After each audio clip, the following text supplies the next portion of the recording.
Jeremy Hash. I'm 24, and I'm here because of a DUI, and I'm on probation and lost my license, and I'm here to be a better man. I'm Peter McKee. I'm 34 years old. I'm here for a DUI. My goal in life is not to ever go back to prison, not for one way, shape, or form. So what do you think the drag school is going to do for you? I hope it makes me a better man. My name is Dustin Robinson. I'm 23 years old. I'm here for be a better person and a little bit more self-control when I'm out on the streets. And you'd like to learn a little bit about bracket racing too, huh? Absolutely. I'd love to learn a little bit about bracket racing. Okay, you have your license, huh? Yes. Hi, my name's Terry Murphy. I'm 26 years old. I'm here for my second and third DUI offense, fleeing and looting felony, and possession with intent to distribute marijuana. Wow, you're pretty honest. Yeah, you know, it's kind of like, what didn't I do to get here? I'm here, you know, there's a lot of discipline, I think, in this class, and I think it'll do me good to have some different perspectives. What did you think about watching the video on Iwo Jima last night? I think it was pretty interesting because you could see that, you know, they're 17, 19-year-old kids, you know, fighting a war, you know, going into holes, burning people out, getting shot, mortared, you know. I wouldn't be doing that when I was 17.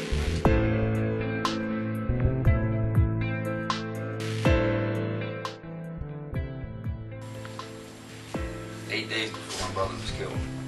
This is the last time I'd hang out with my brother. The very last day. Because he worked, I worked. You know, we had fun at the picnic. But we both, you know, we had jobs to do. And actually the night he got killed that day, I called him after I get off work at 6. And I asked him to come over to the house and hang out. And he was like, nah, I'm going to go bowling with some friends. Did my brother drink? Yeah, my brother drank. But he drank when he wasn't behind the wheel. So, when he went to the bowling alley, he didn't drink. He went down, bowled, come home, to be with his children. And then, like I said, this is what his car looks like. That's an 80-mile-an-hour impact from one car. When the cops got to the scene, like I said, they're only 2 minutes away. They thought it was 3 cars. They thought it was 3 cars involved, 3 to 5 cars. It had like a meeting.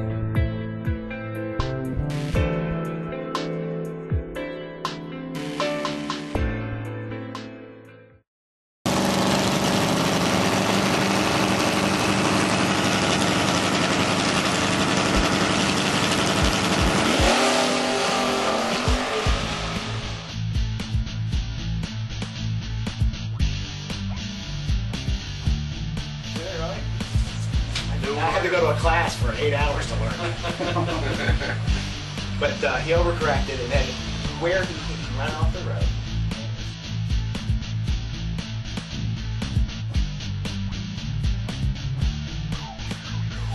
It's test time. Every night you take a test. Isn't that right? That's right, every night. Okay.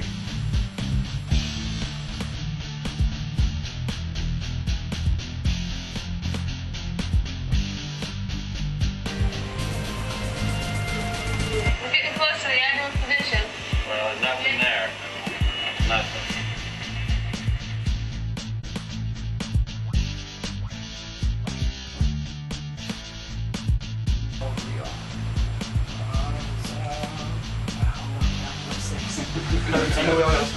Okay. But some of you might have heard of this.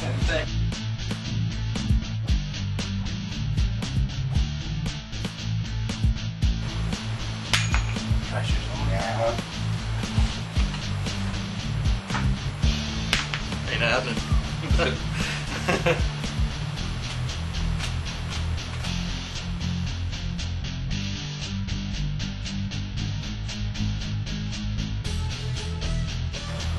Right now, everyone's taking their nightly test. Questions I bet you couldn't answer.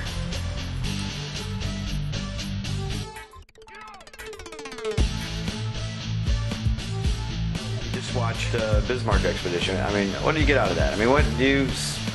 Anything? Life? Death? What? I got life and death out of it, and I realized that, you know, a situation that could occur to you could seem like you are at the Battle of the Bismarck, but physically you know, you don't have explosions going off around you, and you know, you're not on a sinking ship. But you know, if you take it metaphorically and look at it, like explosions are going off around you, but it could be ones that you have caused, you know, and your ship is sinking. So what do you do then? In real life, Yeah. on land. So do you sink with your ship, or do you, you know, jump off the boat and try to get to land? You're a deep thinker. All right, thank you.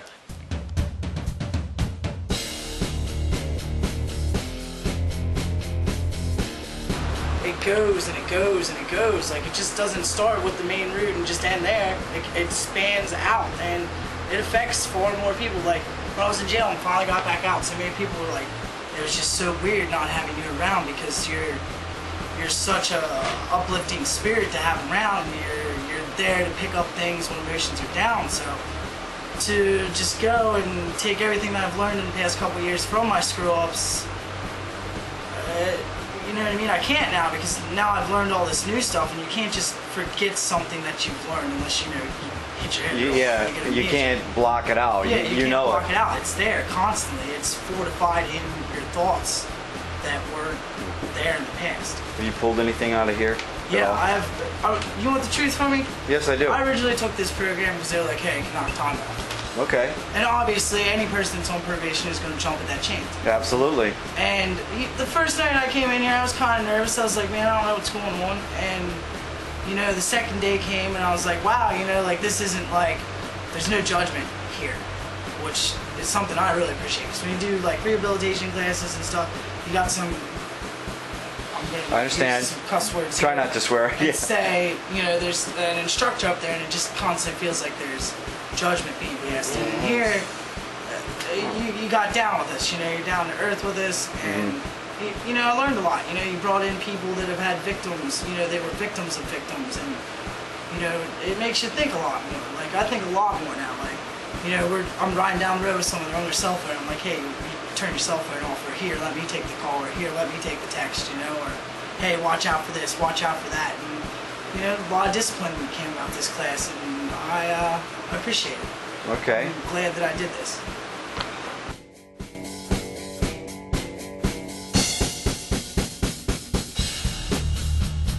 Control and she got distracted for just a slight, could have been a millisecond, and it cost her life, and eventually her baby's life that she was carrying. She was 8 months pregnant. She was only 27. She was driving in the car, just minding her own business, and talking on the cell phone to her boyfriend at the time, and lost control. In a sense, in her mind, lost control of what she was doing, not concentrating on the situation at hand. And she went over the center line and smashed head-on into a van carrying an 80-year-old and a 76-year-old elderly couple. The guy was a retired police chief.